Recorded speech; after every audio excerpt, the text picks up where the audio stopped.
This episode of the podcast. Hello, everybody. Welcome to the Prestige Reef Talk Show. First time in 2 weeks because of the World Cup final, which was an absolute waste of time anyway. One, England didn't make it because of a pathetic performance. And two, I watched the game anyway. It was awful. So I know you didn't watch it. Or I'm guessing you didn't watch it, Ryan. No, I didn't. You did not miss anything. It was terrible. Even as a football fan, it was a waste of time. However, that is now done. No more World Cup for another 4 years. So we've on to fishing corals. Today we've got Ryan's guide to the to the chocolate tank. Just to clarify, Alex is awful because we're meant to do these one week me doing him, one week me doing them, 1 week him doing them. And I did the last one, and then just like literally 5 minutes ago, he went, "Oh, by the way, you're doing this one." So I will try my best. Technically, I actually have both. I do have one of these anyway. So I got one because of my conversations with you about it. So okay, there you go. But so you're the expert. True. But yeah, so we're going to be talking about that. We've also got the usual. We've got news. There is some news, light news, but there is some news, and we've got a fish of the week, a coral of the week, which Ryan skimped on the last couple of weeks. I did not skimp. I think I can't remember what the last one was. Did I? Yeah, I feel like over the last couple of weeks that's kind of fallen by the wayside. No, there was a cool Antheus, wasn't there? The last one. There was, yeah. But there's definitely been times when it hasn't happened. So it better be a belter today. Look, you liked my fish of the week. I don't know if everyone else will like it, but you liked it this time, didn't you? We'll put it to the vote and see what people think. Yeah, sounds good to me. Anyway, Ryan, what have you been up to whilst avoiding the World Cup? I didn't want. So I have a question for you to start this one, and I wanted to know how much of your tank do you think was intentional? Impulse. Intentional. And how much? How did you know I was going to say this? And how much of it was an impulse buy? And I'll tell you the reason I'm asking this question. So I was at the wholesaler on Friday, and like I'm usually pretty good at resisting temptation, but to be fair, I did resist temptation, but it was like touch and go. There were two fish that I really wanted. One of them was an Addis butterfly. Yeah. And the other one, which would have been a really, really bad idea, and I'd have actually genuinely been disappointed in myself if I bought it, was a Pinata's batfish. Oh, God. No, that would have been terrible. I really, really, really wanted one. They had like 5 of them, and I'm like, oh, they're so little, and they're black with the orange like rim around them. Yeah, and they're cool. They are known for being difficult to get feeding, and I fed all of them just to see if they'd eat, and none of them did. So that was that. So that immediately. Otherwise, you would have bought one. if I got one that was properly eating, I would have been tempted, because I hear that they are the same as Moorish idols, where they need a lot of algae in their diet, and then that's actually the problem with them. And once you've got that solved, they're not too difficult, supposedly. The real problem with a few other problems with them. Yeah, look, the main problem is that they get absolutely massive, and if they get to that stage, there's no one's tank there that they can go to that I know. The main problem with them is they're bloody ugly when they're. Look at that. I think it takes a long time to get to that stage. They look like the very, very first picture you can see there on that picture. So they're one of those fish that probably shouldn't be in the hobby, if I'm honest, because no one really has a tank to hold them long term. But as I said, it was like an impulse thing. So how much of your tank? Is there a fish that you can remember that you impulse bought? I don't think so. I've actually got because I'm a nerd, and I'm sure I'm not the only one who does this. I've written down a list of all my fish, so I can go through all of the fish I bought. Scooter blenny, that I was after that for ages. Not an impulse. Starry blenny, I hate them. I hate they're called scooter blennies. It's not a blenny anyway. Starry blenny, not an impulse. Pintail wrasse, no, not really. I've been after that for a while. Regal damsels, not really. Two-barred rabbit, not really. Rhomboid wrasse, no. Clownfish, no. What about boxfish? Long nose. The boxfish, not really. I thought about that long and hard. I banged up. People probably got bored of me banging on about it. Jawfish, yellow wrasse, scarus koi, no. See, we're probably different because obviously when I go to the wholesaler, I have every fish available most of the time within reason. Yeah. So I will regularly walk in not realizing that what I'm going to take home for myself. Now, an Addis butterfly actually wouldn't have been a bad choice, other than the fact they eat coral, but so does the Moorish idol. So they're relatively hardy. What amazes me about these fish is some butterfly fish won't eat prepared food, do they? I've yet to see an Addis butterfly that doesn't eat prepared food, and almost every time I go to the wholesaler and they're there, I feed them just because I enjoy doing it, because they're like ravenous. Yeah, okay. So, I've definitely impulse bought fish in the past, and I impulse buy corals more often. But I don't know, actually, no, currently not that much. But then you're right. If you go to the wholesaler, that time when they did a YouTuber event at TMC, it was like the next day next time I went to my local fish shop, it was like, this is rubbish. You've got like a tenth of the fish. I want to see everything. So when you get to see you don't want all of you don't want the 90% of the fish. You just want to see them. Yeah, but when you get to see all of that all the time, I can see why it can be exciting. Now, the only thing that stopped me from doing that is because I don't want the stress of adding another fish at the moment. Is the genuine, honest answer, because sometimes I don't get on. The Moorish idol can be a bit of a pain with like the copper band, and I just think another butterfly fish he might be temperamental with. And I just didn't want the hassle. It was less about the eating coral. I feel like I can deal with that now. The Moorish idol is still here because I am too lazy to get it out. So I have started adding coral again.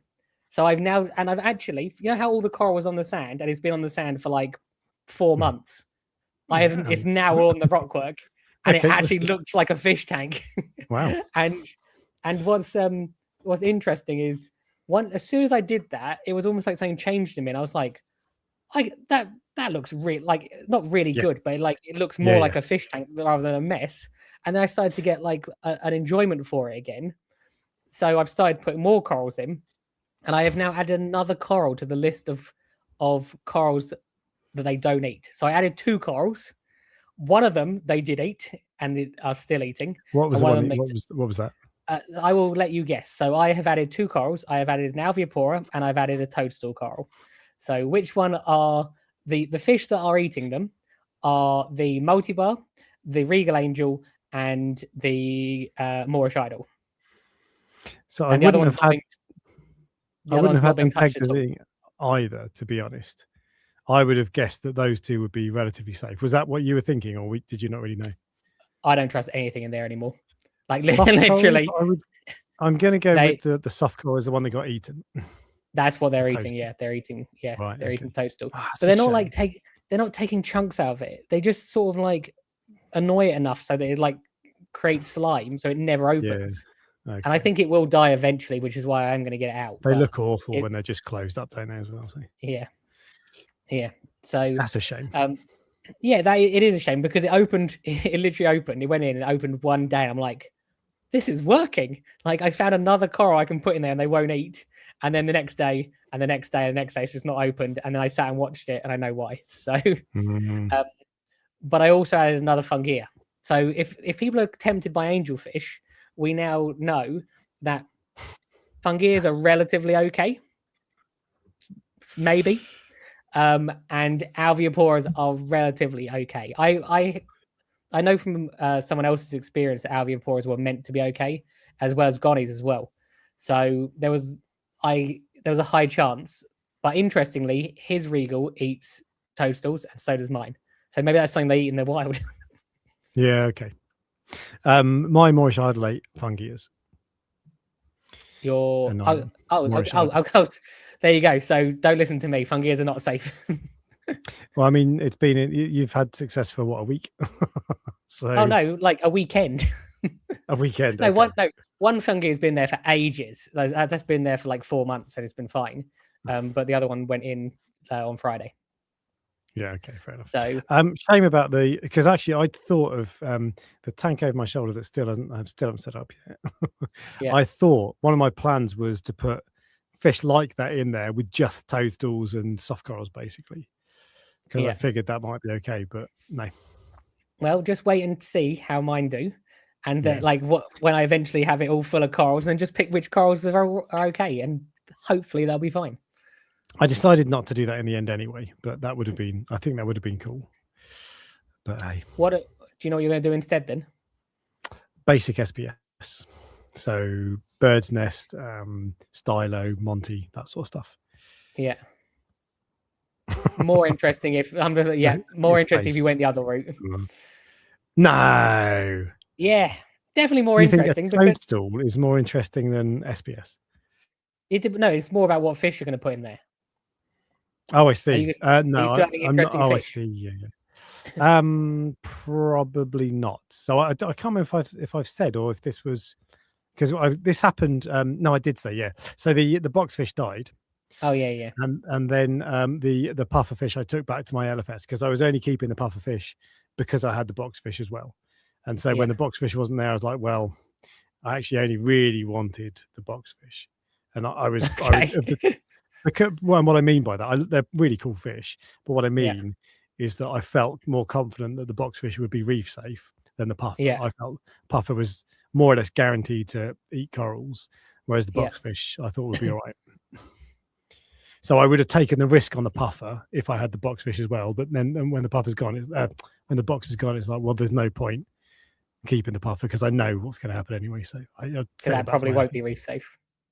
No. Exactly there was one other thing that I wanted to mention, and it's this weird anomaly with phosphate in the water box.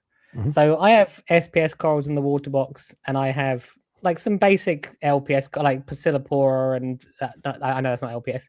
There's some war corals and things like that in there. But my phosphate, when I use a HANA checker, comes out. It just says 200 and then flashes, which is the highest the phosphate HANA checker can go. Mm-hmm. Now I don't have a protein skimmer on there, but I don't know what 200 is. I just had a quick look at the conversion chart. 200 is very high. So 0.3 is 99. Now I don't know if it's scalable, so that's 0.6. Let's call it 0.6. Yeah. Actually, so you've got the HANA phosphorus checker.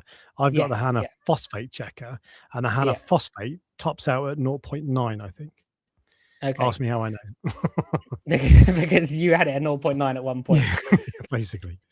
And everything I know at phosphate tells me that those corals shouldn't really be happy. Did you double check? Did you double test that? That is an accurate reading. Yeah. Okay. Yeah, twice. It's because I don't do like massive water changes on it. I did do a massive water change last week, and it's still reading that. So, but that it's mainly for the fish that also interestingly nitrates like 5 for some reason. So it's like I have thought this for a while. I think what we have been told about phosphate is just not true. I think obviously, well, I think that that is too high, but I don't think it needs to be 0.02. No, I think for acros, probably that's not the worst idea. But even then, a lot of people keep acros higher than that. But I think it's fair to say it stunts growth still. But it doesn't mean that. I would say that I don't see a lot of growth in that tank, but I don't particularly care because I put big colonies in, so they're big enough as it is already. What's your coloration like? Bright green. So it's not. They're not brown. They're like luminous green because that's the color of the Pacillipora. Yeah. Okay. So. All right. There you go. Tip of the week. I thought it was interesting. Yeah. Tip of the week. You wanted your phosphate at 0.6. Turn your phosphate reactor off. Put it up. Yeah. Yeah. So, but yeah, that is. Other than the fact one of my fish jumped out, and which was fish jumped out? It was a Melanaris wrasse. It happened this morning, and I was in the coral farm. So whenever people come over, I take all of the nets off because the nets obviously stop the fish jumping out. Whenever people come over, I take the nets off so people can see in the tanks. And I turn the light on, and the fish just immediately jumped out. And the tank lights, yeah, okay. No, yeah, because I was adjusting the radions.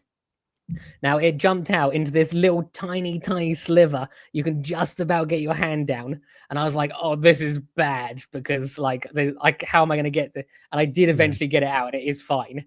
So I was lucky. Okay. But I just like to remind people that you should have lids on your tanks for that very reason. Yeah, particularly with wrasses. Well, I mean, you did. You were there. You were there when the fish jumped out. So yeah, I think it's that not like you'd left it. No, I think that what happens quite often is people spook the fish. But I think that's one of the reasons they jump out, and because people often go, "Oh, it's jumped out, I've scooped up and put it back in." I know it can happen when you're not there. It's absolutely not the only reason. Some people you'll see sometimes people will discuss it and they'll be like, as long as you don't spook them, it's fine. And that's just not the case. I've had fish jump out without being spooked at all. They just but were they being spooked want to be on the carpet. Yeah. Were they being spooked by one of the other fish though? Well, if I don't know, but if they were, that's still not a good argument to have that's no true. cover. That's true. Because you can't control that. You can't just say all to your fish, just don't spook each other, if you would. True. And you can do that, you just tell them to jump. I'm going to bore you one last time because I have taken it up a notch with the leak in the farm. Okay. I have now bought an endoscope. Oh yeah, I've actually bought an endoscope. Brand new or secondhand? It's brand new. It's not. Wait, where does an endoscope go? In your end, basically. No, but is that true? What's the one that goes in your mouth? I don't know, but an endoscope goes up your. Okay, well, I bought an endoscope, and it was not. It was not secondhand. It was brand new. But because I'm determined to find where this leak is, and I still can't find it. It's going to end up being condensation or something. But I'm going around with it under all the tanks, all the wood. Were you doing that? Yeah, that was behind the tanks and stuff. That wasn't down the pipe work or whatever. You were running. No, I'm looking everywhere. I'm looking underneath the wood flooring and everything now, because you have to remember there's loads of pipe work that's underneath the floor that you can't get to. So I've now got this little camera with a little light on it that goes around. It's still not that easy, but it's become an obsession. It's like one of those things where, like, eventually I'm going to end up tearing the whole farm out, and I'll realize it's the water inlet pipe is actually is what's like the hose pipe is what's got a little split and leaking on the wall. But we'll see. But I know you like to be kept updated after you told me it was boring the first time I told you. You haven't actually fixed it though. This is still no, I've not fixed it. The thing is, I keep finding new leaks, and I wondered if it was like a combination. And they're not leaks; they're so small that it's one drip that's just hanging there, but it doesn't go anywhere. And I'm like, well, where did that drip come from? That's what's annoying me, because I find like 10 of them, but then you dry off, and the next day it's back, but there's no drip below it. It's literally driving me crazy. I think you mentioned this once before. In Breaking Bad, there's an episode with a fly where they're trying to catch this fly, and it becomes an obsession for them. That is what this is for me. This reminds me more of from Better Call Saul when Chuck is trying to get turn the electricity off because he's turned all his lights off. And there's something still making electricity, and he can't work it out. But that is exactly what it's like. It drives me crazy. But I think this has been leaking for like 3 months now, and I don't even know if it is actually leaking or if it's just in my head. Well, so the birds appeared on your wall, started pecking at salt. Right? You could see salt on the wall, right, on the outside. Yes, I know, farm. but bricks that are wet release something white from them, so I don't know it's actually salt. The other issue I have is that. But why those bricks are getting wet from something, and it's currently dry in the UK. So. I know. No, I know that, but that could be fresh water. That could be like coming from the hose that goes through the wall rather than the actual tank itself. Yeah. There's a leak somewhere. Yeah, but also the tank level drops, so it suggests it is the tank. But does it actually drop, or is it just that the sensor has stopped working? Do you see why? And it's just evaporation coming out. This is why it's driving me crazy, because there's so many things that it could be, and I cannot work out which one it is. So yeah, I don't feel like you're actually getting any closer either. Like it's not like there are 10 things and you're ticking them off one by one. It's just oh no. To be fair, I have fixed other leaks which were, but they weren't that wasn't the leak. So if they're leaking into the tank, it doesn't matter. But I'm fixing them anyway just to just rule it out. Yeah. See, Les just said, look, salt happens on new builds. There you go. But it's only happening at the very base, which is wet. So. I don't know if it's fresh water or salt water, which is making the salt on the bricks. So complicated. Complicated. Yeah. But that steady descent into madness. I spend an abnormal amount of time rolling around on the floor in the coral farm with an endoscope. I spend more time than a man should rolling around on the floor with an endoscope. Let's put it that way. Yeah. So, that is my week in reefing. So, there you go. Right, there you go. I've done a few things. First off, I made a video, Ryan. Can you believe that? First time in 2 months. That's a longest I've been without making a video on YouTube, on Reef Talk anyway. That's a long time for you. That's a drought. I'm going to try not to let that happen again. But I've made a video, so if you want to learn about it's a slippery slope. Watch it. Well, that's the trouble. And if you get out of practice, or if you just stop doing it, it's easy to think, so I won't bother. So, it's definitely going to be within the next 2 months, my next video. Anyway, I've wanted to make that one for ages as well. But anyway, what was it about? I didn't see it. Calquas. So this is how I dose Calquas. I started thinking about this because I saw a Serious Reefs video where they talked about they were rating, like they went through a period when Terence from formerly of Neptune was doing live stream videos with Ryan, and they were rating dosing products, so like NIOS 2-pot dosing, marks out of 10, all that sort of stuff. And they got to Calquasser and did that, and they started talking about all the bad things and all the reasons that you might not want to use Calquasser. And it was all stuff like, well, it'll rot your auto top off pump, and if that gets stuck on, suddenly your tank gets filled. Your tank gets filled with Calquasser, your pH goes through the roof, and everything dies, and all that. And all the things that they were talking, all the reasons that they were talking not to do it, I was like, I've never had any of that because I don't do it the way you used to do it 20 years ago. But this was all based on the way people used to run it. Yeah, I've never had. So I thought, let's make a video. I've never had an auto top up turn on and stay on, and I've never had a dosing pump turn on and stay on. And people claim that they do, but I've never known anyone who's had it, and I've never had it happen myself. in your freshwater reservoir, you're asking for trouble. That's not uncommon. The only time I've heard of a dosing pump getting stuck on, it was Reef Factory actually, because with the Reef Factory dosers, and I didn't realize this until I heard this story, but if they turn on, so if you've got them set so they come on at 8 o'clock every day for 2 minutes to dose 50 milliliters of alkalinity or whatever, which is what you do with the dosing pump. If it turns on at 8 o'clock in the morning and then the Reef Factory servers go down, it stays on because it needs the server to tell it to turn off. So it doesn't have an internal timer. So what happened was the server went down when someone's dosing pump went on, and it just kept on dosing. So that's the only time I've heard of that happen. It's probably good that they're not around anymore, because that is like a massive flaw in a product. So stupid. Yeah, it's like that's just what a silly risk. Anyway, but all the things that they were talking about on this Serious Reefs video, I was like, that has never even been a consideration for me. I've never had to worry about it.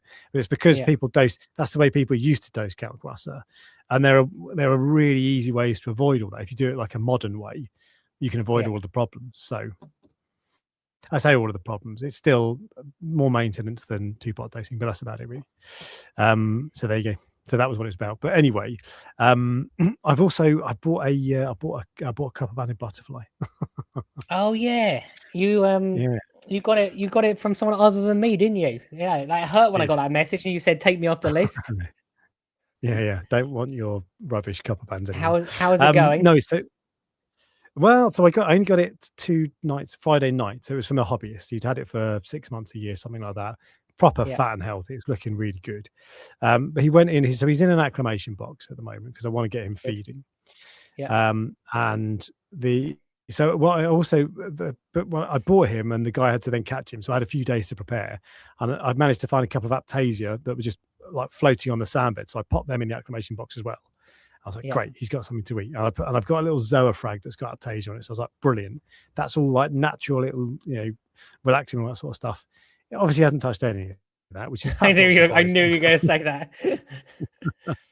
But also, so far, he's only been in 48 hours, but he doesn't eat mysis. You put this is the ocean nutrition stuff as well. You put it in there. It's like a snow globe, because what I do is I put 2 cubes of mysis in It goes in the acclimation box, and then it just goes out, and all the fish eat it. Basically, it escapes from the acclimation box. So that's feeding the tank. But he gets the first shot at it. It's like a snow globe in this acclimation box. Mysis everywhere. No reaction whatsoever. It's like it's not there. It's like, are you blind or something? He literally does not move at all. He's just like, oh, that's annoying. There's a load of stuff in here. Doesn't recognize it as food. Okay, fine. I get that. That's no problem. Do you know what will get him though? Live mysis. So bought 4 packs of live mysis. No reaction whatsoever. Literally nothing. Like it's swimming right past his face, and he's like, it's like what are you doing? That is like that is the. What was it eating though before? So this is the one thing it has eaten. The guy who sold it to me gave me a load of mussels that he was feeding it, and that's the one thing it has eaten. So last night I put a mussel in, and he went for it more or less straight away. I put one in before the stream. I didn't stay to watch, but he eats mussels from just supermarket mussels, basically. But I'm hoping it's just that he just needs a couple of days to get used to whatever. I've also got mastic, so I can try him. I can try him on mastic. But I've been throwing in a load of food. He's just not interested. Mastic, it is. Well, both of them are like mussels are hassle as well if you've got to break them open. Well, no, you just as soon as they defrost, they start to crack open. So that's true. So you take one out of the freezer, let it defrost, and then put it in an hour later. So I think give them time. Even then, I don't want to have to do that every day. I want him to be onto mysis, obviously. How long are you planning to keep him in the acclimation box for? Like now? Ideally, until he starts eating, basically. But maybe a week. We'll see. I just wonder, because if he's obviously been in captivity already, and as long as the other fish aren't going for him, you don't really have any tangs, do you? I think you've got one, don't you? I've got one. Yeah, the chocolate tang. Yeah. And has it had any interest in him? No, none whatsoever. He's always been. I sometimes keeping them. If I'm not going to recommend it, but you do what you want to do. But if he's been in captivity and he's already been eating, and the fish are the only reason you keep them in the acclimation box usually is to stop the other fish from attacking them. So it might be the reason he's I might let him out because there's lots of other stuff for him to eat. Yeah. But the reason I'm keeping him in the acclimation box at the moment is to wean him onto the mysis. Yeah. But if that doesn't work, then I think that's the sort of thing where eventually it just learns. As long as it's eating mysis, mussel, then it will eat something. I can't remember if I said on the live stream last week, I have reached the holy grail. I think I've told you, I reached the holy grail of copper bands because I have one that eats pellets, which is insane. Yeah.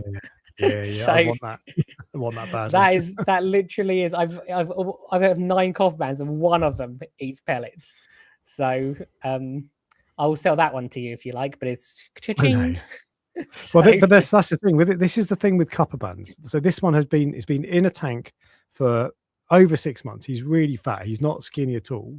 So he's obviously healthy. Being in captivity for a long time, you move him and he goes on hunger strike. Yeah. So no. Well, I say hunger strike. He just maybe he wasn't eating. I did ask. I can't remember what he said. I thought he said he was eating mysis, but I can't remember now. So maybe he's never eaten mysis. But they do learn over a period of time as well. As long as they're happy, will pick up other things. The only reason I was suggesting it is because the main reason you keep in the acclimation box is to avoid aggression. You don't really have an aggression. It is already eating mussels, and it will find natural things to eat, and it might also see all the other fish eating. People say fish learn from each other. I think that they do, but I don't know how quickly they learn from each other, if you see what I mean. Because weirdly, the Moorish Isle didn't eat mysis at all, and then one day it just went, you know what, this is the best food I've ever, when the day before it wouldn't touch it. So yeah. I'm still going to keep him in there for at least a few more days, because when I've had success with copper bands in the past, it's been when you put they're in low flow areas and there's a load of food there, and eventually they swim around and peck at it when they've got time to go for it. So I think he's got a better chance of taking to mysis now. But I might need to get some garlic in it or something, or something to, an appetite stimulant, that sort of thing. So try the mastic. That will be interesting. The mastic. It'd be interesting. Yeah, to see if that does work. Yeah, because it's not really. It's not a normal food source for them, is it? Mastic. I know it's more grazing behavior, But some fish absolutely love it, and I've had it with some compounds that will go for it straight away, and I've had others that have no interest in it and will never eat it ever. So that's why I was just interested to see if it works. My puffer went for it, and my boxfish didn't really. Whereas obviously I got it the other way around. I wanted the puffer to go for it. Sorry, the boxfish to go for it. But yeah, we'll see. It's so far he's only been 2 days, but he's only eating mussels. But to be honest, if he's eating mussels and he goes for the mussels, that's great. If he's eating mussels, fine, he's eating something. So all I need to do is keep putting a mussel in every day, and then job done, and give him time. And the other thing I did this week, so I bought this. I meant to do this when I set up my new tank. I think I made a note of it somewhere. I need to do this for when I set up the tank, because it's one thing you can do that nobody does, but it does make a huge difference to the way your tank looks. Okay. Ryan's like, oh, what is this? I'm like, it's the one thing you can do that nobody does that makes a big difference. I'm like, okay, where is this going? It's one thing. Okay. Do you know what this is? Is that a color wheel? It is a color wheel. Yeah. Is that? That's where you go for opposite colors, isn't it? Yeah, so basically, you don't need a physical. You can just Google it and it'll tell you. But having a physical color wheel, so it tells you what colors complement each other and all that sort of stuff. But and this is for painting. Actually, weirdly, on the other side of it, it tells you what color to mix with what other color to make color Z. But anyway, I just want it so whenever, because that was the plan, was to use a color wheel just on my phone or whatever. But when you buy new coral and you put it in your tank, I can never be asked. I never remember to get it out. But if this is my phone out and check it, but if this is sat on my tank, I will then look at it and go, right, what color is that coral? What would it go next to? And when I've done that in the tank, it looks so good. Even just basic corals. The best example I've got is purple and green go really well together. Light green. So my trumpet coral, like a toxic green trumpet coral, next to my Milka stylo, looks. They're really bog standard, pretty boring, corals. If you've been in the hobby for a while, they're nothing interesting, but they look so cool. And those two next to each other are probably the coolest corals in my tank, just because they look so cool. So I want to use this as much as possible. Definitely on the UNS tank, because that's got to look good. I want that to look really nice. I said that the Red Sea one was going to look really nice, and it does, but it didn't pan out the way I thought it was getting. So this time. And I'm going to see, because all the corals I'm going for in the UNS tank are going to be on paper quite boring. I'm not going to have acros. I might have a barley green slimer, but that's about it. So they're going to be simple bird's nests, stylos, those sorts of things. Nothing exciting. It'll be interesting to see if color theory can actually make a real difference and make it look awesome, even with boring corals. You can have boring corals and a really exciting fish, like a Fu Manchu lionfish. That would be a bold statement for you, I think. I could get a grouper and a load of chromis. That is true. I do. Whenever I see the groupers at the wholesalers, I'm just like, who's buying these? Like, who? I mean, some groupers are actually really, really pretty, but I do wonder, like, who is buying them? It must be people who don't realize what they're buying most of the time. I'm sure every now and then someone is like, I really want a grouper, but it must be like you see the little, what are the sweet lips? Are they groupers? The little spotted ones? No, I think sweet lips is its own category. Are they sweet lips? Yeah. I'm sure they're sweet lips, because those ones, sweet lips fish, they're similar in that they get absolutely bloody enormous. No, you're right. They're just the sweet lips, though, and they must be these ones, and it's not the one I was thinking of actually. The black and white spotted ones, anyway. They must be impulse buys, because they when they're small like that, they look really cool. Yeah, and they act like clownfish as well. Yeah, they have the same swimming style as clownfish. Yeah, and you Google it and you're like, oh god, how's it turn out to look like that? And they're like, they're enormous. Okay. I think the adults are nice, but I have a feeling they're not reef safe or fish safe. They're big and muscly, and that does not belong in a small tank. It just doesn't. It belongs on a plate. Yeah, it does. I agree with you. I absolutely agree with you. But yeah, I reckon that's who's buying groupers. Accidental purchases or impulse. Your impulse buy type thing. Idiots buying batfish. like me. Yeah, exactly. Yeah. But there we go. That is what I've been up to. Color wheel. This was off Amazon, by the way. It's £5. So you just put color wheel into Amazon or eBay, and you'll find it. So if you want one, pick them up. They are really good, and I'm going to talk about that in a video coming soon. So I've just ruined it because now nobody needs to watch my video. So yeah. The reason when you said to me, what do you know what this is? And I was like, is it a color wheel? It's because a few people said in the chat, your internet's like terrible. It just looked like a round disc with splodges on it. I'm like, is that a color wheel? I don't know. Right. Can you is my internet bad for you as well? For me, yeah, that's what I mean. It was, and that people have said in the chat that every so often it goes really bad. And that point, it was really bad. I was like, "Are you holding up a cookie that's got different kinds of Smarties on it?" So, right, fair enough. Well, we'll just delete the video from this and we'll upload it as a podcast only, and then everyone's happy. So there we go. Yeah. But there we go. That's what I've been up to. So now we're going to move on to member questions, which I'm going to refresh in case there are more. I think this is a member comment rather than a member question, but I didn't read it in full. I just skimmed it. This is from Hamish Walsh, who's upside down, so he'll be listening in about 5 hours' time. The Mimic Tangs are definitely underrated, and they look incredible under the right lighting. I can't believe how lucky you guys are in Europe and Americans, because you get captive bred fish. For example, yellow tangs, since they're now captive bred, you guys can get them for ballpark £300 to £400, which is $570 Australian, and we can only occasionally find wild ones.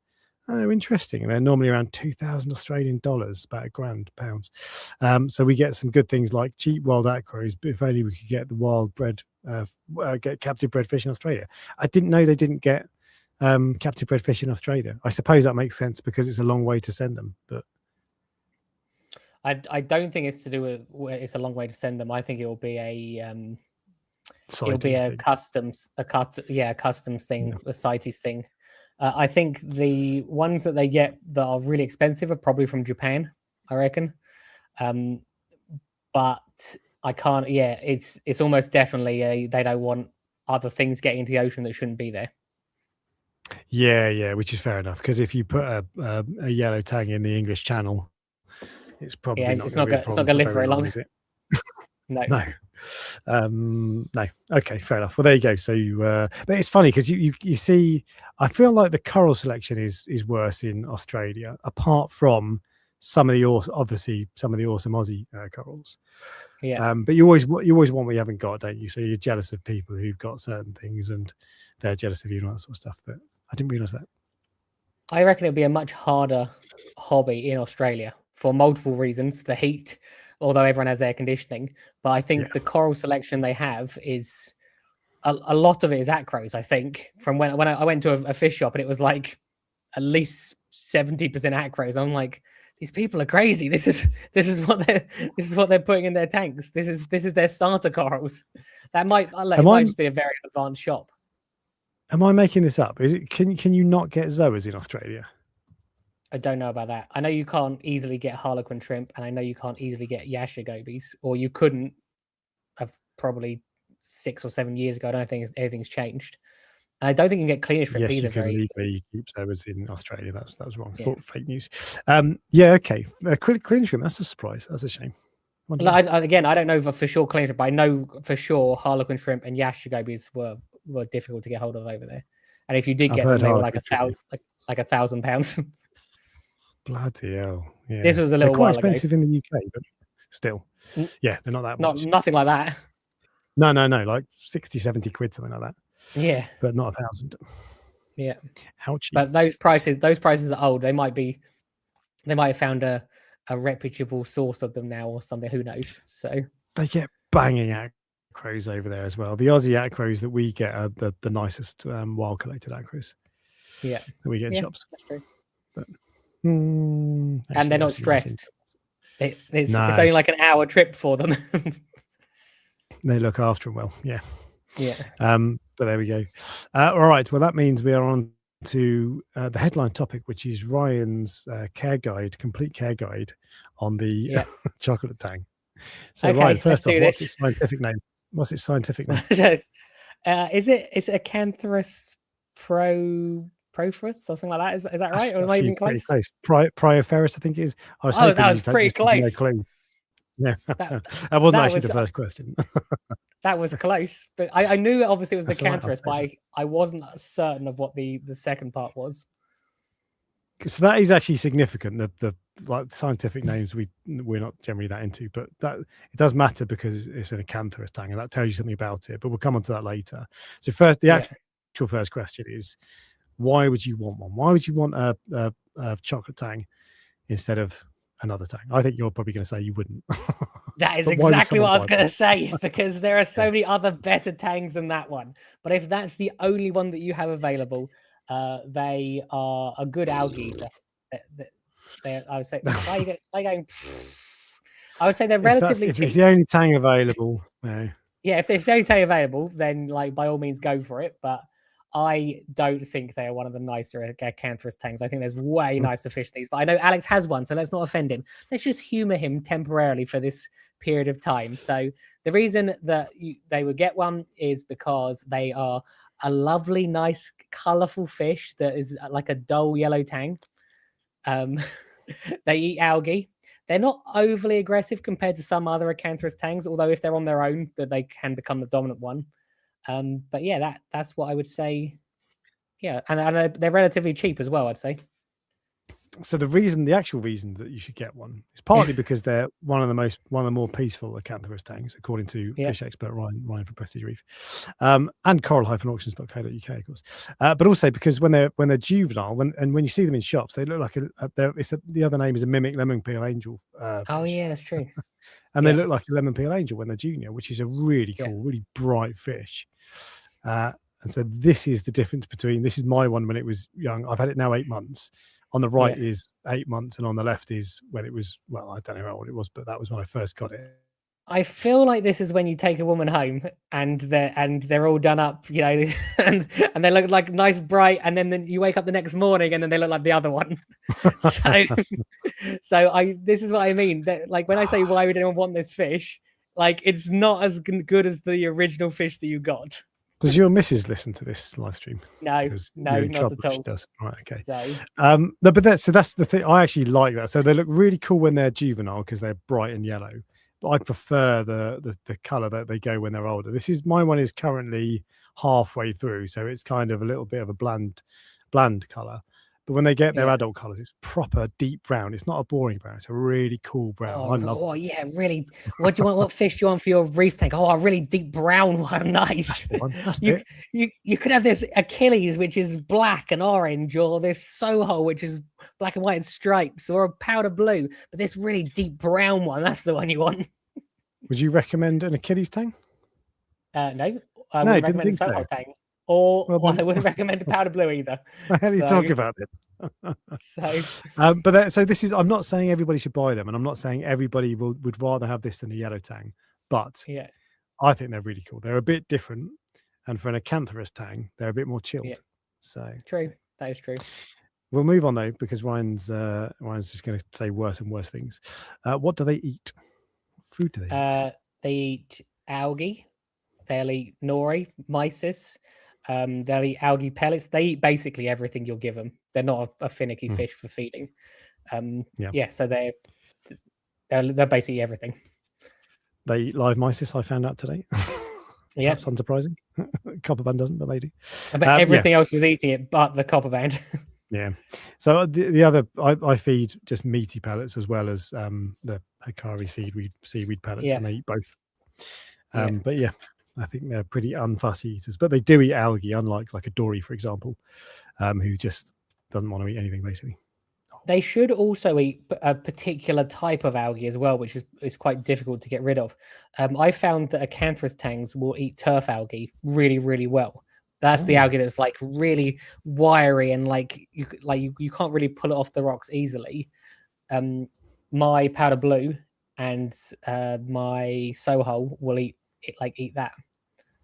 So in theory, they should as well. And also, most tangs will eat bubble algae as well once they get like a taste for it. Yeah. Once they've worked out what it is. So there are two types of algae that I get in my tank that I need a fish for. That is bubble algae and ulva, sea lettuce. And I know that my rabbitfish eats them, but I don't know. I've never seen my my chocolate tang eat them because there's none in there anymore, and the only bits of ulva are right on the top of the water line. And I've started recently spraying that with, when I do a water change and the water level drops, I spray that with hydrogen peroxide, and it's killed it. So I haven't got personal experience of them eating that, but they're from the sounds of it, they're a good all-round algae eater. Yeah, definitely. I would guess they would eat ulva actually, but I don't know. Probably. Are they reef safe? Yes. Are they safe with corals inverts, as in? They are safe with everything. Obviously, all tangs have the ability to like nip at something or even annoy things and eat, like scrape the like slime off them, but they're not a fish which is known for eating for any form of eating fish, inverts or corals. I know corals like are sailfins and regal tangs, for example. Yes, they're far more prone to it. The only thing I do wonder, I reckon that they'd give like like a little sexy shrimp. If they're big enough, I reckon they'd eat a sexy shrimp.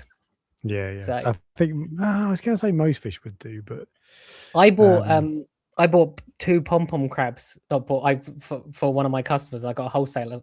When I went to the wholesaler, I picked up 2 pom-pom crabs, and these ones are actually quite big ones compared to the. Normally they're like tiny, but these were like quite large. And I was like, these are such cool animals. But if I put them in the tank, I have a feeling that something would eat, like the king eye or something would eat them. Probably the Moorish eye. Yeah. They were really cool. So I had them in my water box. I started to get a few cool inverts. They're a really cool tank to have, animal to have in small tanks. Those kind of inverts, and that can be something a bit different as well. But I'm the same. I wouldn't in my big tank, big fish, big mouths. You'd never see it either. The only thing I did wonder, I had a proper look at the anemones that they have. They actually look like little aptasias, and I was like, what anemone is it that they are actually like that they're holding? And is that the maximum size of that anemone, or does the anemone eventually get massive and they just keep ripping it in half? That's a good question. These are all very good questions. Maybe we can do a I'm going to write this down. Care guide. Yeah, I'm going to write this down because I'm interested to know what, and I'll forget otherwise. Anemone, there you go. Because I want to know what the answer to that is. Is it a specific species, or is it just an aptasia that they carry around with them? Imagine if it ended up with like an aptasia the size of a bubble tip anemone, and it was just. No, I know. Yeah. Okay, so that is they're reef safe, basically, more or less 100%. Yeah, I would say 100%. Yeah, 100%. Minimum tank size: 6 foot, 5 foot. I'd say 5 foot. Some people I reckon would keep them in 4 foot, but for an adult you need like 6 foot really. So why is that swimming space, aggression, territorialness? They are a fish that swims quite a lot. Some fish sort of like swim a little bit and are constantly looking at the rocks, where acantharids usually like to swim in not circles, but you know what I mean, like continuously. Apparently, acantharis tangs cover quite large distances in the wild, day to day. They all swim around in massive flocks of them, or shoals. Flock. And I know for certain that some acantharis tangs have real problems with not having enough oxygen in the tank. Supposedly, this is just where I got that information from. I can't remember, but things like Achilles are supposed to have really high flow. And if they're the same sort of subspecies, then you would think that they would probably benefit from that as well. But who knows? But they're definitely a more active fish. Yeah, indeed. So for that reason, you want a 6 foot tank. Junior, with little blue eyes, by the way. Adult. Yeah, is that really vibrant brown you're talking about? God, you're such a Philistine, aren't you? I'm just saying, don't. The words vibrant and brown do not go together. Okay, who is it? Is it Angelica Reef? There's someone on Instagram who's got one that's absolutely beautiful. I think it might be Angelica Reef. Is it? Because her lights are quite white as well. Yeah. Anyway, I saw a flame angel. I know I get distracted. I saw a flame angel under sunlight today because I sold the flame angel that was in the farm, and when I took it outside and I had it under actual it's quite hot and quite bright, isn't it, at the moment? Have it under actual sunlight. I was like, this is a beautiful fish, which under blue lights looks rubbish compared to what it looks like under real white light. The flame angel. Flame angel. It was like really nice. So I think some fish are under all lights. I think they get a bit washed out under the blue light. Yeah, well, it depends how blue your lights are. All fish look washed out under blue lights, to be fair. So, look, chocolate tang. Hang on a second. He's in the background. You see him on Angelica Reef? I don't know if you can see that. Oh, yeah, I can see him there, yeah. Yeah. And if anyone knows her fish, it's Angelica Reef. Yeah, true. She's got a mystery wrest as well. Ryan is unimpressed. That's also a cool fish. Aggression. Next up, we done aggression. No, aggression. It's an acanthrus. We briefly spoke about it. They can be if they're the top of the food chain or the top of the hierarchy, they can become a bit of a pain. But in terms of, they are one of the most peaceful of the acanthrus tangs. And that kind of bleeds into the next question, which is, can you keep multiples of the same one, so multiple chocolate tangs, and B, keep them with other tangs? So you can definitely keep them with other tangs. That's 100%. I reckon you could probably keep them with the same. I just think it's just a higher risk than the risk of keeping them with tangs. There is a risk, but the risk is higher if you have two exactly same ones. But do I think you could do it? Yeah, probably if you really wanted to. But that's not me advising you do it. That would probably want a big tank to try that, I guess. Yes, yeah. I actually think I might have two of them together, but I have a half black and a lemon peel, I think. Maybe. I've definitely got both of them, but I don't know if they're in the same tanks. They're different fish. I know they're different fish, but they're like they actually look the same now. Yeah, okay. So but they're both mimic angelfish tangs, effectively. Yes, yeah, true.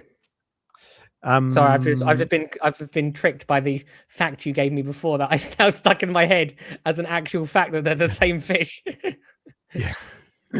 Don't reveal the interesting fact either until the end. How much? What was that fact? I can't remember. Oh, okay, I remember.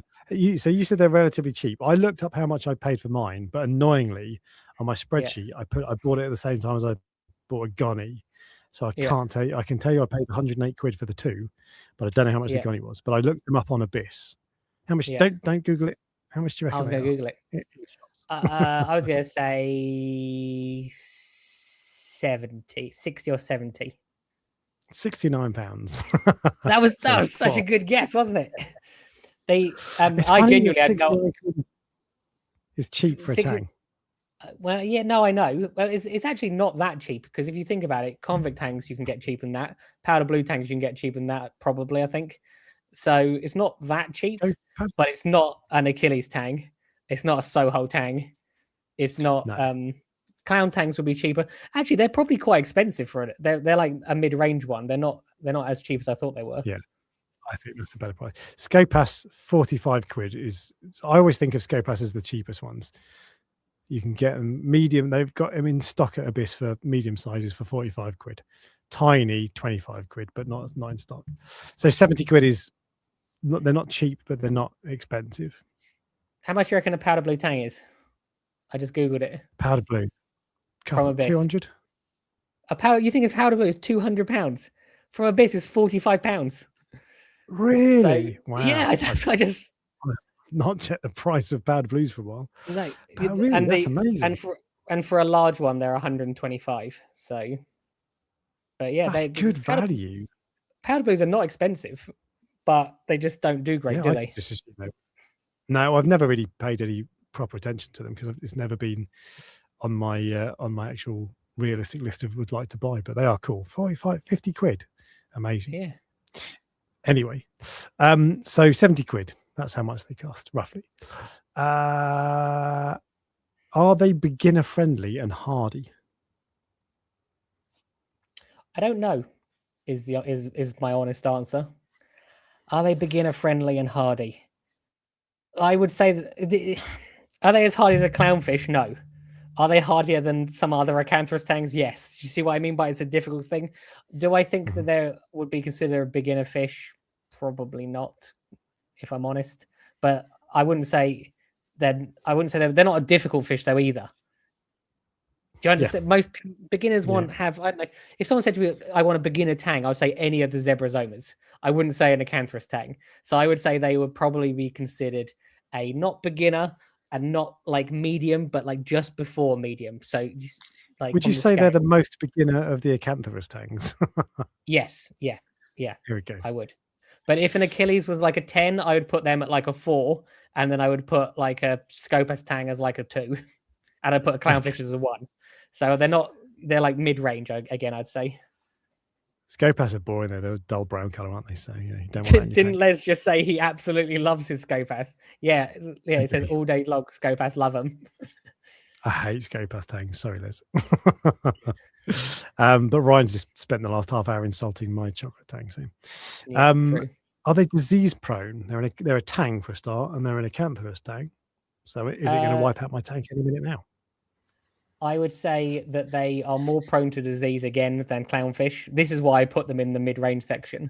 And they're more prone to disease than some of the other tangs, but they're not as prone to disease as a powder blue or a Achilles. So I would say again, I would say mid-range again for disease. But not they necessarily are still something to worry about, but wouldn't be top of your list if you want to avoid that. Oh yeah, 100%. They're not going to be free of it, but they're not going to. It's not as bad as what you could get. Yeah, indeed. So that like the powder tangs, the powder blue, the powder brown, and then the Achilles as well, to be fair. Those are all fish that you would probably mostly avoid. Yeah, white cheeks although as well. White cheeks. Okay, white cheek tang. It's just like or a gold rim, I think people call them. I think they're the same. Oh, right. Okay. Yeah. Yes. That bad boy. Yes, white cheek. Yeah. Those kind of tangs you want to avoid. I'd love a powder blue though. They are cool. Well, I've got a nice big one here. You know, eventually, if it needs a new home, you'll be the first person I tell. But it is well aggressive. So yeah, exactly. It's not well aggressive. No, that's not strictly true. It would be well aggressive with your existing tang. I wouldn't want a big one. I don't like aggression anyway. So it's a fish that I will pine after, but I will never own. Disease prone we've done then. Tell me something interesting about it. Have you remembered the fact? No, you tell me something interesting about it because I have forgotten the fact. I know they changed color. Is that what it was? But we sort of covered it already. They do. Yeah, exactly. That is. I think that is the interesting fact about them. To be fair, is that they start off a bright yellow with blue eye makeup, and they real turn interesting bright, thing. Vivid brown. The real interesting thing about them, if you think about this, is that somehow evolution has like selectively chosen this fish to survive more often if it looks like an angelfish. Isn't that like the most exactly. That like and it becomes so ingrained with their survival that they even the blue line around the eyes mimics that How fish. Does that happen? How does that happen? Mimicry in nature is one of the craziest things that I can't get my head around. I understand how it works, but were there loads of fish that had red eyes that didn't survive? It just so happened there's one that had a blue ring that did, or did it just gradually how? Part of the reason that we can't comprehend it is because it doesn't happen over 100 years. It happens over millions of years. So it's just you just can't understand that, can you? But it is incredible. But the interesting fact about them, and this was on Wikipedia, so who knows if it's true. And even the article discussing it, the bit discussing it was like, well, we think this is right. Apparently, the juveniles are venomous, and they lose that as they become adults. I don't know if that's true or not. I know that some tangs supposedly have some level of venom. It's not as a serious. I don't think it's dangerous, James. I think it actually stops the blood from coagulating, and it's only really minor. I don't think it's not like a sting. I think it just, if you get a cut from them, it bleeds for ages. I think that's what it is. And I don't know. I couldn't tell you which tangs. I couldn't tell you if it was all of them, but I've heard something along that line as well. Yeah. Okay. So maybe kind of true, but yeah, there are no facts here. There are no facts here, no, indeed. But there you go. So I didn't know that though. I didn't know that that tangs were venomous. Everyone says that about rabbitfish and that sort of stuff. and lionfish and all that. It's their little blade. But as I said, I don't know which ones are, scalp. or if they all are. Yeah, there we go. Yeah, we'll find out another time. Another thing for you to write down and look at later. That's what I was going to do. And so the final question is one that you and I will have a different answer to. Should you get one? I have one. So, but when I first started, why do you have one? Because when I first started the coral farm, I was an idiot, and I wasn't an idiot. Like, imagine you've got all of a sudden you've got 8 tanks or 7 tanks, and you can have every fish that you can possibly want. You can have a power blue in this tank. You can have a soul hole tang in this tank. You can have a mimic tank, and you go there and you see all these fish at the wholesaler, and you're like, oh, I've not seen that fish before, or I could add that one to that tank. So it's just something different. That's the reason I have it. But if I only had a 6-foot tank and I didn't have 8 tanks, would I get one? Probably not. To be fair, I think the fact that they're different is probably a big part of why I want one as well. Yeah, I know, but they're just that vivid brown color, aren't they? So exactly. Yeah, like fluorescent brown. Do you know what? Do you know what is weird? And this will annoy you because like there's a similar color. Freckle face tangs I actually really like. And, and they're not that colorful, are they?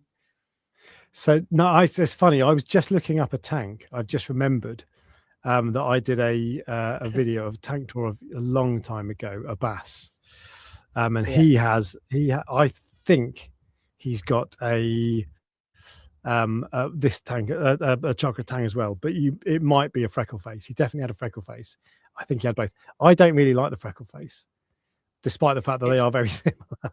And I literally just Googled it, and they're basically the same fish in terms of like the brown color on them. Yeah, it's true. In fact, you know what? I've got this video that I can show you. Yeah. Oop, hang on. There we go. Oh. So give it. There you go. Is that a freckle face? Yeah. Is it so terrible? Blurry. It is really blurry. It looks like a freckle face. Yes. Yeah. It wasn't. That was a freckle face. Yeah, I got one boring. Frame of it. Oh dear. Freckle face tang. To me, I just think freckle face tangs are dull as dishwater. But I will accept the argument that they're pretty similar. There you go. It's pretty similar. Chocolate tang's way cooler than that. But the reason that you would buy one is because they're a little bit different. They change color when they're junior and adult, which is cool in itself, and they go fluorescent, vibrant brown as they get older. So new phrase for the dictionary: vibrant brown, fluorescent brown. Vibrant brown, yeah, true. The other thing that I think is interesting, and I know you said that they're different, although if you actually, I'm looking now, you know the other tangs that are mimic tangs, they do all end up looking the same. Like they have different, like the adult variations of them, I think look the same. I'm pretty sure that's true. I think they look similar, but they don't look the same. Actually, I've just seen. Yeah, I've seen the Latin names for them. So they are definitely different subspecies. There we go. Where's it? There we go. No, that's definitely different. That's not even similar. That's fairly similar. Yeah. But definitely. Yeah, no, I agree. Yeah. That's the one I've never had. Oh, really? I've never had that's the Ebli one, isn't it? I've got the half black and I've got the lemon peel one. So they look the coolest when they're juveniles because the Ebli is just such a cool fish. Yeah. But that's quite a nice one actually. Whenever I've seen these, they look like they're half turning already. So they're already fading and losing a bit of their color. And that's the trouble is when you see them in the shop, even the chocolate tang, they're a really bright color, almost kind of yellow tang bright. And then 2 months later, it's gone. So I know. I feel like they trick you. By that. Yeah, exactly. Yeah. The makeup. So then you get screwed. So. Yeah. But there you go. That is the Prestige Reef guide to the chocolate tang. There you go. Okay. Wait. What happens next? What happens next is the Prestige Reef Fish of the Week. Oh, Yes. So fish of the week. Alex said he likes this fish of the week, so we're going to do a poll for this one because I actually think that this is. I like the chocolate Tang though. That is true. You do have terrible taste. I found this. I think I mentioned last week. I'm looking for lots of different fish for the game, obviously that I'm making, and I found this, and I was like, this is a fish which I want to include in the game because no one knows about it. So I reckon there is an incredibly high chance you have no idea what this fish is, and it is a Niger angelfish. It is Niger, or yeah. The other. It's also considered, I think, a black angelfish as well, is what people call them. Japanese black angelfish. Yeah, if you Google black angelfish, all of the freshwater ones come up. That's why I thought I'd go for the Niger. I can't tell you an awful lot about it because they're not really part of the hobby. But if you didn't know that it existed, let me know in the chat because it's very rare for me to find a fish I had no idea about, and I love it when I do. And you can see these are the juvenile colorations are black with obviously the yellow tail and the white fin underneath, whereas the adults get a yellow line across the top of them, which you can see in the second picture there. Oh, that one there, yeah, that's cool. Yeah, so they don't change as much as some angelfish do, but I feel that fish like this, I know it's not going to happen, and like we can tank breed angelfish now.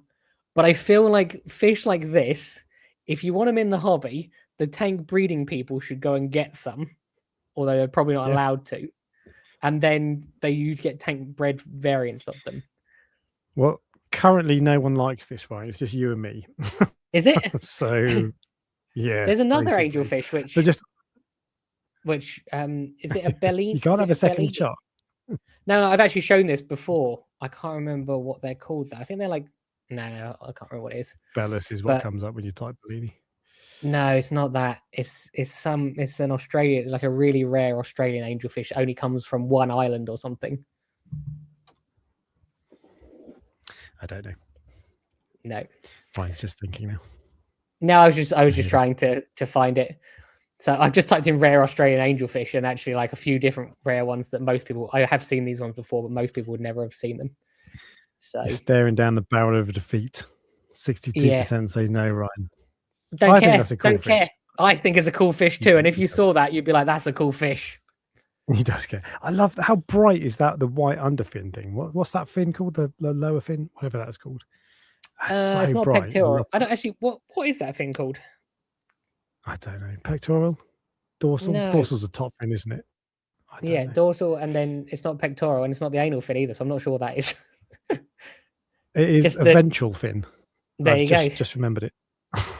You just remembered it while quickly typing in what's the fin below a fish. Might actually be a pectoral fin as well. I don't. I think that. Anyway, whatever. The bottom fin. They're so cool. I love them. There was another really 62% say no. I'm surprised. I thought that I would. Chocolate. Yeah, here we go. Chocolate Tang. Oh no! Hang on, I've lost it. Chocolate Tang is much better looking than this fish of the week. No one has that. You must have written that. But there you go. So yeah, that is a cool fish, but you still lost. So you need to redeem yourself, Ryan. I'll try my best next week. Well, you need to. Is the a good coral of the week? You need to redeem yourself with the. Oh yeah, that's true. The coral of the week is just a common one that people see, but I actually think it's underrated. And I actually bought this is what I bought for the water box. I've gone for an orange fungia. The one I have is really, really, really bright. So the good thing about going to the wholesaler is you get like 30 to choose from, and then you just pick the brightest one. Yeah, okay. So is it just orange? So my orange one's got some little streaks of green in it. I would say it's pretty much just orange. This actually looks like the first picture, I think. The very, very first picture at the very top. You do get them in all different colors. Sometimes you get them half orange and half. Yeah, probably that. Not that one. That looks like one of mine. That's my one, isn't it? Yeah, that's not that one. It's more that goldy one. That's the one with your mouse is over. That's what it looks like. Okay. Yeah. Cool. And tell us something interesting about fungus. They're relatively easy to keep. 100 times. Have I? Have I told? Well, you probably have, but they're relatively easy to keep. They in the wild, actually, they're not found. They're found on like rocks, and I noticed that they're not found on sand. And did you see the Serious Reefs video? And they've added fungias, and what they've done is they've put little rocks underneath all of them. Did you notice that? I didn't see that. No. Yeah, that's because in the wild you find them on like just boulder fields. So they think, or supposedly, like water needs to be able to get underneath them, and that's why they do better when sitting on boulders. Although for 30 years people have just put them on the sand bed and it's been fine. So mine's just on the sand bed, and it's funny because it's one coral that never has sand on it, and I'm convinced that's not because there's no fish spraying sand on it or whatever. I'm convinced it's because it pushes it off. Oh, 100%. They can eat. They move stuff off them, and they also will obviously you know, but when food goes on them, it goes up to the top of the mouth, and the mouth opens, and then it closes like a volcano. So I find them one. Does that. What I'm saying is, I think it does that better than most corals. It does. It moves sand off better than most corals do. But yeah, they're one of your favorite corals. There's a picture. If you write fungia in the wild, let's have a look. Fungia. You just talk amongst yourself. I'm just intrigued to see if that's true. Yeah, actually, if you type fungi in the wild, you can see what I mean. They're not on sand at all. They're literally on like rubble. There's a lot of these are on the wild. There we go. There's the wild mushroom corals. There we go. Yeah, is that rocks? I guess so. Can't really see, but it looks like rock. There's hundreds of them as well. It's on an angle, so it must be rocky. Yeah, there you go. Yeah. But that was the thing I was trying to get out of you was that what do you always tell people about fungi? What happens when they die? This I am starting to realize is not actually true. I think some fungi reproduce by when they die. Basically, lots and lots of babies will come off them. But I don't think orange fungi are one of those ones. Oh, really? I think they're different. I think the ones. Is it Cycloceras? Is that what they are? I think the ones that do that are those. Not just standard fungia. I think people often confuse them, including me. You often confuse the two together, but I don't think they're just the standard like green and orange ones are the same as those. Is Dioceras the same kind of coral? Or am I making up? No, so they look similar, don't they? This is the thing. If you Google Cycloceras, I would have called that a fungia. Yeah, exactly. That's what I mean. So, but I think so. The one you see, third one down, the green one. Dioceras looks like it's got longer polypy bits. Sorry, third one down, the green one. As in, you have to go back up. Don't worry, I think you've lost it now. It doesn't matter. Okay. You had one that I have, so I know that one definitely is it, if you see what I mean, but it doesn't matter. So some corals, I feel like there'll be loads of people that have fungi like dead skeletons, including me and you as well, that have kept them in the hope that one day they will reproduce, and we've all been confusing it with a different species. I kept one because you said that, and no, I know, but I've started. All happened. I know. I've started to realize that it's not all of them. It's only some of them. No. Yeah. Okay. And if you get the ones, I wonder if there is a Cycloceras, Dioceras type thing. I don't know. Yeah, I think it is. And the ones that do it, they do it for ages. I spoke to the lady at one of the other wholesalers, and she just said it's the gift that just keeps on giving.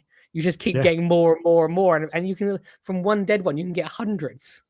Amazing, isn't it? Yeah. I wonder how long that lasts for. Does that last indefinitely? It can't last indefinitely, but is there a certain number? Because she actually cuts the stalk off and sends it to like me, and with the fungi on it. Now, once the fungi has come off and the stalk's still there, that stalk grows another one. So it's great because I ordered like 12 of them, and I've had like 40 from those 12. Yeah. Okay. Yeah, but don't necessarily rely on that happening. Not with the fungi. No. Good news is, Ryan, 91% say that the orange fungi is a good coral of the week. Yeah. Lots of people like fungus. Yeah. That was a safe bet, I feel like. Yeah, it's just because I got one. I think they're quite expensive now. I'm sure they used to be like 60 quid. And I think an orange fungus was quite considerably more than that now, I think they were like 100 or over 100. I did have a really nice red one, but it died. But this green, the orangey, what they like to keep. My orange one is just like, it's bomb proof. It's fine. Yeah. Is that your experience? Yeah. I don't have any issues. I've not had any issues. They're one of my favorite corals for that reason. You just put them in there, you leave them. They're kind of interesting. They move around a little bit, but not too much. And that's it. They're fine. Cool. There you go. Good fish. Good coral of the week. Bad fish of the week, unfortunately. Although not according to you, and you're the only person I care about. So you're saying that I have good tasting fish. Thank you very much. No, I'm saying that because you agreed with me on this one occasion. Too late. But anyway, there we go. That is the Prestige Reef Fish of the Week and Coral of the Week, and that brings us on to the news.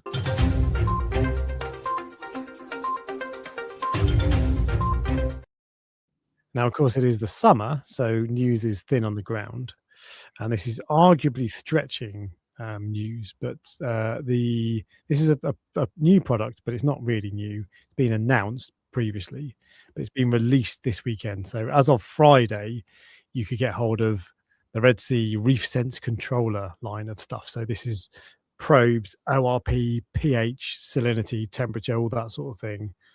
And then their plug bar with all the various controlling options on all of that. So now the Red Sea Reef Sense control stuff is out on and available in shops, in all good local fish shops and some rubbish ones too.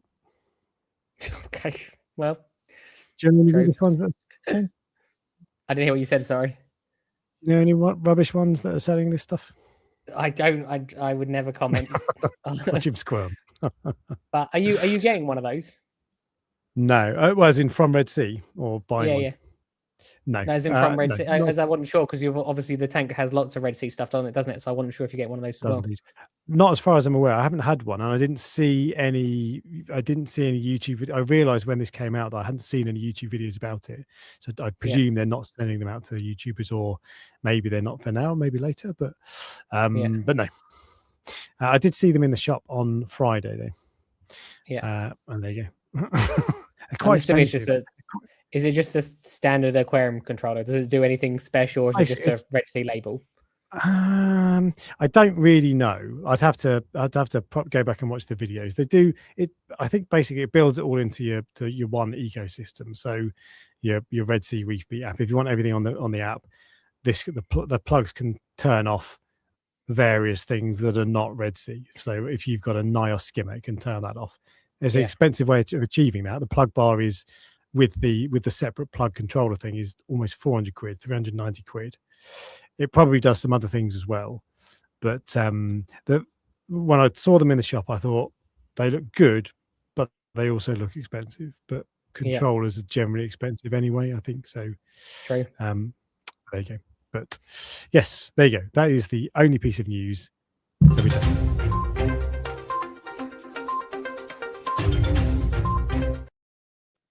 I like it when there's loads of news. Well, it makes it easier for us, doesn't it? Because we can talk about it, and it's better when it's interesting. Yeah, well, you'll fall asleep if I talk about equipment for more than 3 seconds. So I thought you were going to be like, and on Reef Builders this week, there's a new nudie brank book, because that is actually true. There is one on there. There is. They often have. So yeah. Go on. I found that angelfish that I was looking for. That Ballina angelfish. It's not Bellini, it's Ballina. So if you're interested in looking at what that looks like, so it's Ball BALL and then INA. That's another one of the rare Australian angelfish. You would have seen this one before because I've showed it to you before, I'm sure. What do you reckon, guys? Is this going to be cool or is it going to be awful? I think it'll be. I think people might prefer it to the other one. It looks weird. It looks like a panda, doesn't it? I was going to say it looks like a penguin. Yeah, penguin, panda. Yeah, I don't know if I like that or not. I like that it's white. I like white fish. They look really bright. Yeah, but it's weird. It looks a bit like someone painted it. I think if you saw that in a shop, like a big adult one in a shop, and you hadn't seen it before, you'd be like, "That is So it's not like a brown goby, is it? It's not like one of those vibrant brown gobies. Exactly, vibrant brown, vibrant white. Yeah. It just looks a bit weird, the coloration and the pattern, but it is like cool. I hadn't seen it before. Oh look, there's one in the wild next to. That shows how much attention that you are paying to me, because I've definitely shown you this fish before. There's actually another. Those are other angelfish in front of it that are also really rare as well. This one. Yeah, they're like swallowtails of some sort, I think. It's Genicanthus, but it doesn't look like the ones I've seen. Yeah. Cool. There you go. Bolina angelfish. Another fish you cannot get. There's an article from Reef Builders on there from 2017. That's the most recent article. I like to show people fish they haven't seen before. So yeah. Lord Howe Islands. Cool. Yeah. Usually found around Bull's Pyramid, which is presumably why they're called Bolina angelfish. All right. Anyway, we that is more or less it for this week. We do have a guest next week, though, don't we, Ryan? This is your organising? As far as I know, yes, we have a guest next week. So yes. Is it an exciting guest? Yeah. This is the lady that works at the Horniman Museum, and she works with Jamie Craigs, and she's called Felicity, and she was at Love to Reef, and she gave a talk there, and I thought that's someone who I think that the listeners will be interested to listen to. Far more interesting than us. Basically, when we say no facts here, there will be actual facts for once. So she's a bit of a coral spawning expert, basically, and if that's just cool, basically. That's all there is to it. Yeah. So there you go. All right. Well, we're going to end it here. Quite a short one, but next week we'll have loads of chat because we'll have lots of coral spawning stuff. So and interesting questions. Interesting questions indeed. Yes. Actually, if anyone else has questions that they would like to ask her, that you want us to ask her, get in contact with us somehow, either on Instagram or whatever. Because send me a message on Instagram. That's probably the best way to do it. Because I will ask her for you. Or if the member questions, obviously that's also another way. Indeed. All right. Cheers, guys. Catch you next week. See you later.